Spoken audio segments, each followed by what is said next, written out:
बिस्मिल्लाहिर्रहमानिर्रहीम। सजनों ते भराओ मित्रों, माड़ी गल सुनो।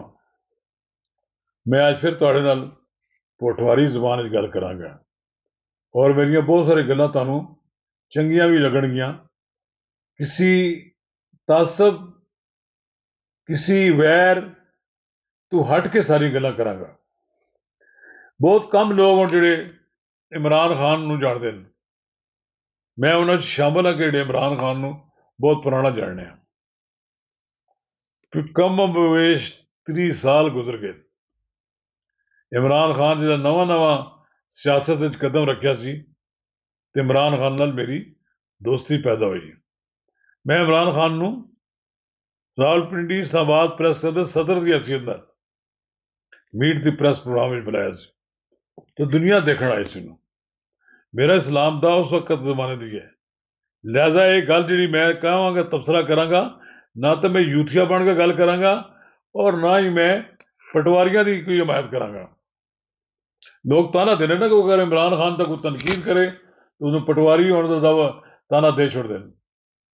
तो नाजरीन कराम, अज का जी मैं वीडियो रिकॉर्ड करा रहा ये इससे कबल के तुहाडे तक पहुंचे, तुसी बराए करम मेरा यूट्यूब चैनल नवाज रजा के साथ सब्सक्राइब कर लो। फिर आइकॉन का बटन जरूर दबाओ कि जदों वो बटन दबाओ तो जनाब सब तो पहले तुहानूं इतला मिले। ये मैं हर प्रोग्राम में कहना। हुण मेरी गुजारिश है, देखो इमरान खान जेल गया, जेल भिजवाण वास्ते माहौल उन्होंने खुद अपना पैदा किया। अगर इमरान खान 10 अप्रैल 1922 को पार्लीमेंट के शिकस्त तो बाद अपोजिशन बैठ जाना तो 16 माह शहबाज शरीफ की हुकूमत चलनी मुश्किल सी। मुल्क डावाडोल सी, डिफाल्ट होने वाले पासे सी, दिवालिया हो रहा सी। बस साह आ रहा सी उत्ते तो थल्ले साह जा रहा सी। लेकिन इमरान खान ने सड़कों से निकल के एजिटेशन का रास्ता अख्तियार किया। वैसे तो इमरान खान की सारी सियासत देखो, पिछले 30 साल दे विच सारी जिंदगी उसकी इस तरह ही गुजर गई है, लोगों नाल लड़दे हो चौमुखी लड़ाई। चौमुखी समझो ना कि चारों तरफ लड़ाई, हर एक नाल लड़ाई, बीवी बच्चों नाल लड़ाई, रिश्तेदारों नाल लड़ाई, दोस्तों नाल लड़ाई, दुश्मनों नाल लड़ाई। दुश्मन नवे नवे पैदा कर रहे हैं। इमरान खान की बड़ी खूबी है कि दुश्मन दिल पैदा करता है, जिहदे नाल दुश्मनी नहीं है उन्हें भी दुश्मन बना लेंदा है। लोग तो दोस्त पैदा करते हैं। मैंने याद है कि मैं सन 2020 ਦੇ ਵਿੱਚ जनवरी फरवरी सी तो मैं वजीर आजम हाउस में किया सी, खान साहब तुसी अपोजिशन के दोस्त क्यों नहीं पैदा करते हो ताकि तुहाडी हुकूमत जी है ज्यादा अरसा चल सके।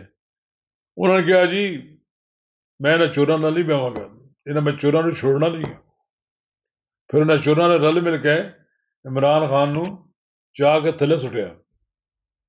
इमरान खान दोस्त बनाता ज्यादा अरसा इकतदार कर रहा है। जिस हुकूमत की अपोजिशन ज्यादा दोस्ती हुए वो ज्यादा असर चल जी है। मैंने याद है कि मुजीबर रहमान शामी जैसे सीनियर साहबी ने खान साहब ने कहा मुलाकात ने कि तुसी ये किया कि पीपल्स पार्टी और मुस्लिम लीग को इकट्ठा करता। क्या है मुस्लिम लीग और पीपल्स पार्टी कोई अपने आप इकट्ठे हो गए? इन्हें इकट्ठा करने से इमरान खान का बड़ा रोल से। इमरान खान ने दो दुश्मनों सजन बनाता और दो दुश्मन जो सजन बन गए और फिर इमरान खान के खिलाफ इकट्ठे हो गए। और फिर कमाल देखो ना, जरदारी ने MQM ने भी राजी किया और लोगों ने भी राजी किया कर करा के कौमी असैम्बली तहरीक अदम एतमाद मंजूर कराती। ये बड़ा मुश्किल होता है सिटिंग गवर्नमेंट के खिलाफ तहरीक अदम एतमाद मंजूर कराना। मुमकिन है तो एस्टैबलिशमेंट की पूरी पूरी सपोर्ट है, लेकिन माहौल तो इमरान खान ने फराम किया ना। अगर इमरान खान सीने ना ला लेंदा जरदारी नूं या नवाज शरीफ नूं लगा लेंदा तो सारी अपोजिशन ठुस हो जानी सी। हुण अपोजिशन में भी कोई नाल नहीं है। बदकिस्मती है मौलाना फजल रहमान उस हद तक नाल है जिस हद तक उन्होंने सूट करता है। और जमात इस्लामी भी ये अपनी पॉलिसी है कि असं इमरान खान की लड़ाई क्यों लड़ीए। वो अगरचे इस हुकूमत के आके च नहीं लाना। मौलाना फजल रहमान भी इन्होंने खिलाफ गल्लां करता है, लेकिन उन्हें कहा कि इशू टू इशू असी इमरान खान नाल गल करांगे। और बार बार यही कहता है, देखो इसका कोई फायदा नहीं होना, इसका फायदा यही है कि तुसी रल मिल के अगर सारे ये गल करो तो ये सारी गल्लां नहीं ना इस सूरत चल सकदियां कि इमरान खान थोड़ा जा तमल दे नाल मुजाहरा करे और फिर उस तो बाद शुरू हो जाएगा काम। बहरहाल इमरान खान नूं चाहिए इस गल का कि वह अपने सियासी मुखालफीन नाल इकट्ठा रहिंदा, लेकिन चलो बात गुजर गया भी हुण तुसीं ना जमात इस्लामी तुहाडे टुरन ते तैयार है, तो ना कोई होर भी तुहाडे नाल तैयार है। तो जब तक ये लोग तुहाडे नाल इकट्ठे नहीं होने लगे, तुसीं किसी सूरत जी कोई अपनी कुवत का मुजाहरा नहीं कर सकोगे। शुक्रिया।